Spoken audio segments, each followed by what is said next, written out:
Hello! In this video I will show you how to set up VPN on VIVO X80 Lite.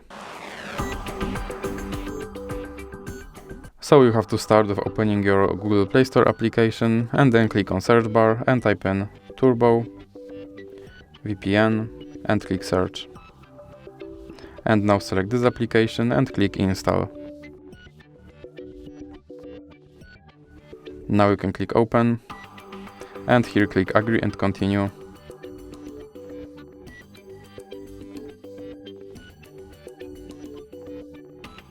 Now you can close this ad and now click allow and click consent. Now click on this button to start your VPN and then click OK. And now you have to close this ad, and as you can see, now I'm connected to VPN in Germany. So that's it for this video. If you liked it, please remember to leave like and subscribe.